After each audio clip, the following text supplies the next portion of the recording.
নির্ভরাঙ্ক সমীকরণ দ্বয়ের মধ্যে 58 নং কোন ধরনের সংশ্লেষাঙ্ক বিদ্যমান। আমরা দুই সমীকরণের নির্ভরাঙ্ক বের করেছিলাম এবং দুই সমীকরণেরই নির্ভরাঙ্কের মান আমার বের হয়ে এসেছিল। একটি হচ্ছে 4/5 আর একটি হচ্ছে 9/20। দুইটাই ধনাত্মক। যেহেতু সংশ্লেষাঙ্কের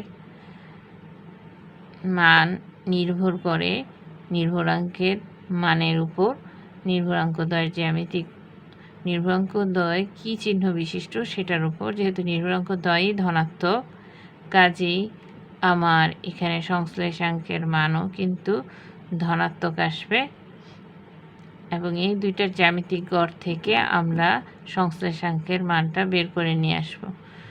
আমাদের একটি নির্ভরাঙ্কের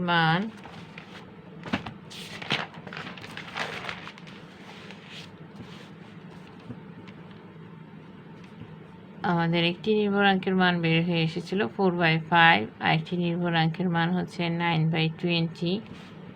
এখান থেকে আমাদের সংশ্লেষাঙ্কের মান আমরা কত পাচ্ছি?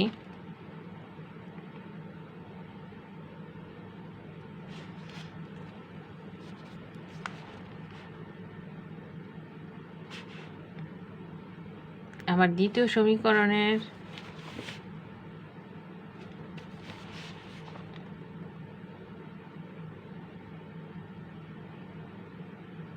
নির্ভরাঙ্কের মান আমরা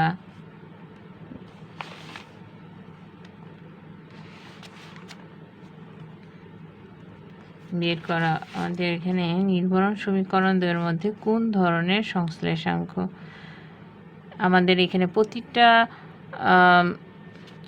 সমীকরণের নির্ভরাঙ্ক বের করতে হবে। এখানে প্রতিটা সমীকরণের নির্ভরাঙ্কর মান বের করা হয়নি, এটা আলাদাভাবে প্রথম সমীকরণের নির্ভরাঙ্ক দ্বয় বের করতে হবে এক্সের উপর ওয়াইয়ের উপর এক্সের। আবার দ্বিতীয় সমীকরণের নির্ভরাঙ্ক বের করতে হবে এক্সের উপর ওয়াইয়ের উপর এক্সের। বের করে তারপর আমাদের দেখাতে হবে। যেহেতু এটা এখনও বের করা হয়নি, তোমরা নিজেরা চেষ্টা করবে। আমাদের এটা পূর্ণ ধনাত্মকই বের হয়ে আসবে, ধনাত্মক বের হয়ে আসবে। এখন বের করার পরে তোমরা, আমি তারপরও এখানে আমাদের যেহেতু একটি বের করা হয়েছিল এক্সের উপর ওয়াইয়ের, প্রথম সমীকরণে এক্সের উপর ওয়াইয়ের নির্ভরাঙ্ক বের হয়ে এসেছিল আমার 4/5। আমরা এখন যদি ওয়াইয়ের উপর এক্সের নির্ভরাঙ্কটা বের করি প্রথম সমীকরণে, তাহলে আমাকে এখানে প্রথম সমীকরণ যেটা তোমার হচ্ছে 8x - 10y প্লাস 66, এটা তোমার প্রথম সমীকরণ। এখান থেকে যদি তুমি ওয়াইয়ের উপর এক্সের নির্ভরাঙ্কটা বের করতে চাও, তাহলে তোমার ওয়াইটাকে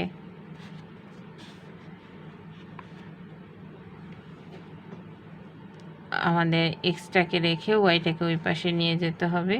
আমরা এক্সটাকে এই পাশে রাখবো, 8xটাকে এই পাশে রাখবো, ওয়াইটাকে ওই পাশে নিয়ে যাব। 10y - 66, এখান থেকে আমরা পাচ্ছি হচ্ছে 10 / 8 y - 66/8।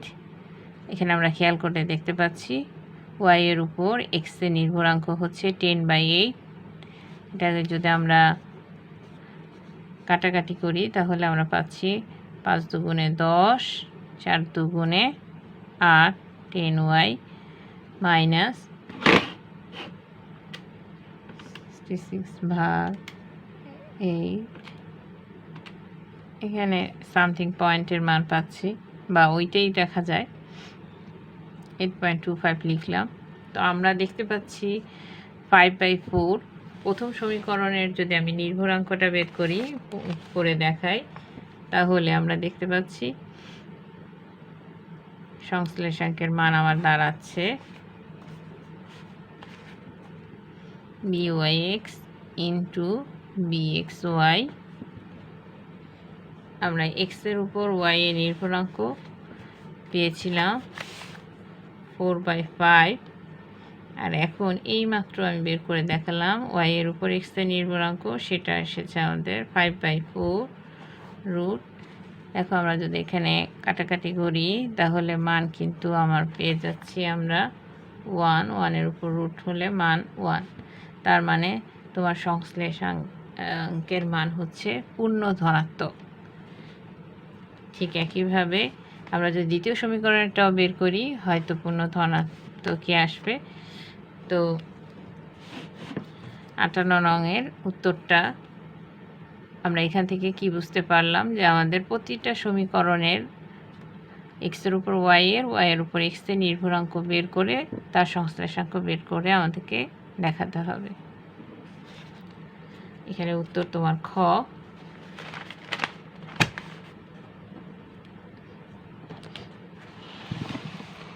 এরপর আসো আমাদের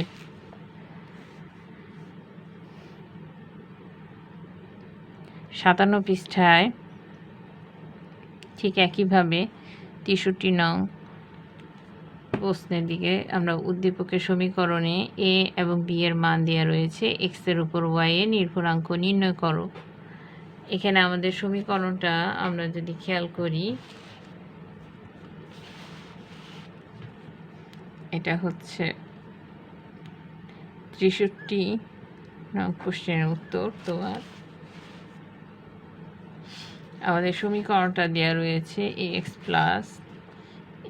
plus b y plus c equal to 0। এখান থেকে তোমাকে একই সিস্টেমে তোমাকে বের করতে বলা হয়েছে এক্সের উপর ওয়াই এর নির্ভরাঙ্ক, কাজে এক্স হাতের ডান পাশে থাকবে, ওয়াই হাতের বাম পাশে থাকবে, অতএব বি ওয়াই ইকুয়াল টু হচ্ছে মাইনাস এক্স মাইনাস সি। এখান থেকে আমরা ওয়াইটাকে রেখে বাকি অংশটাকে ওয়াইয়ের সহগ দিয়ে উভয় পক্ষকে ভাগ করে দেব। 63 নং কোশ্চেনে তোমার এ আর বি এর মান দেওয়া রয়েছে। 63 নং কোশ্চেনে তোমার এ এর মান দেওয়া রয়েছে 30, বি এর মান দেওয়া রয়েছে 15। 13 আর 15 এক্স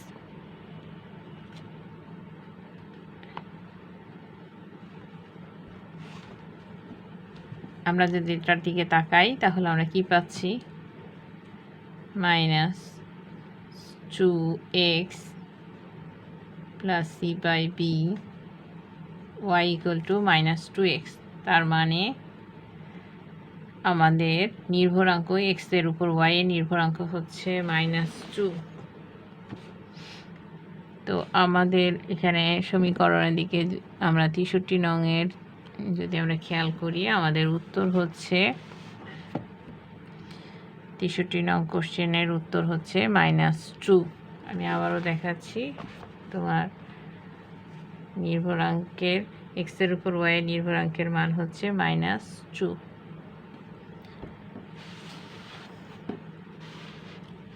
ঠিক একইভাবে যদি আমরা 64 নং কোশ্চেনটা করতে চাই তোমরা সেটা আশা করি পারবে। ওয়াই এর উপর এক্স এর নির্ভরাঙ্ক, ঠিক একইভাবে আমাদের সমীকরণটাকে চেঞ্জ করে নিয়ে যেতে হবে। আমরা এক্সটাকে এই পাশে রাখবো, ওয়াইটাকে ওই পাশে নিয়ে যাব, হাতের বাম পাশে নিয়ে গিয়ে আমাদের কাজটা করতে হবে।